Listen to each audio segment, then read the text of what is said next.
Next is case 5. When object is placed beyond center of curvature C or 2F. Boys, make it clear why this C is called 2F. This C is called 2F because you have yourself derived a formula there, F equals to R by 2. So the total length, this total length is R. Half of the length is F. So this length from O to C can also be written as 2 times of F, that is 2F. So either you call it C or you call 2F, both are same. Come back now. You find that when the object is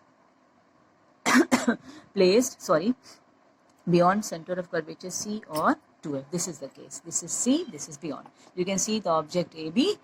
Follow rule number 1. The parallel incident ray passing from focus. Follow rule number 2. Coming from the focus, becoming parallel to the incident ray. You can see the book is again taking the third case. There is no need. You can take any two, but you should be clear why the third case is there. You find that these two are intersecting at a point which is marked as A dash, and that is the same point where the third is also passing through. Take any two at a time. So this intersection point is the position of the image, and it is showing you, giving you A dash, B dash. Again, formed on the same side. It is inverted, it is real, and no doubt it is smaller in size, so you can write it as diminished or smaller in size.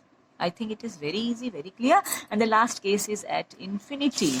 So turn your page, you come to at infinity. They are not showing that infinity, but you can do it by yourself. You will do, this is your homework for you.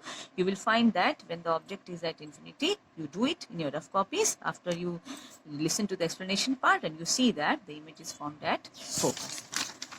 Now next, last topic of this section, uses of concave mirror. Concave mirror is used as a reflector in headlight lamps. Why? Because the rays are converging at a point. Point number 2. Concave mirror is used in doctor's headlamp. Doctor's headlamp means it is used by ENTs, eyes, nose, throat. The doctors dealing, ENT doctors means the doctors which are dealing with eyes, nose and throat. If you just try to recollect, you will find that when you go to these doctors, they are wearing a mirror that is around their forehead. Around their forehead, a belt type of structure is there with a small mirror. That is actually the concave mirror, and through that they are checking in, they are peeping inside your nose or eyes or throat to study the whatever problem the patient is complaining. So that is the second use. And third is concave mirror as a looking mirror. Now, how as a looking mirror? Because we know that there is a case when you are getting the object and the image of the same size. So in that case, when the object and the image is of the same size, it means the looking mirror and the concave mirror both are same. Because in the case of looking mirror, you always find the image of the same size. So see, what is the book writing there? We know that when an object is placed between pole and the focus of a concave mirror, its image is enlarged and upright. Thus, if we put a concave mirror close to our face, we can see the minute details on the face like pimples or a very small hair. Now see, just a minute back I told you that C is the position when the object and the image of the same size. But see, boys, there is a very interesting thing that is giving you an inverted image, and a plane mirror always gives you a real image, that is a virtual image, upright image. So when you are comparing a concave mirror with a plane mirror and you are using it as a looking mirror, you will not take the position C, but you will see that position where the object is placed between pole and focus.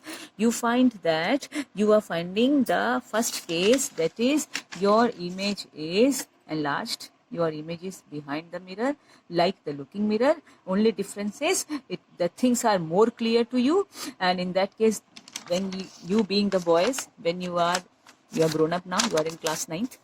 So when you are standing in front of the mirror to shave your enlarged beard, you find that you need to see the very small hairs. So in that case, if you come closer to the concave mirror, it is very much clear that the hairs are very clear on your face. So that this section is closed. Now, what is the most important part left is how to do the image formation of the convex mirror. We will obey the same rules. We will do the same rules.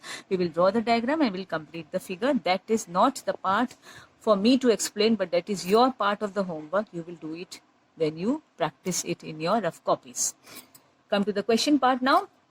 There are many questions, but those questions which I am going to tick in front of you, that is question number 1, question number 2, question number 3, question number 13, question number 14, question number 16. These questions you will do it in your physics note copies, and make it clear that note copies are not the interleave copies. It will be preferable if you do it in a register, so that you get a big space to write the answers and all. And after completing this much part in your copies, you will also show the different image formation which we have studied, the 5 cases, with these diagrams yourself. Don't copy it from the book and complete it in your book.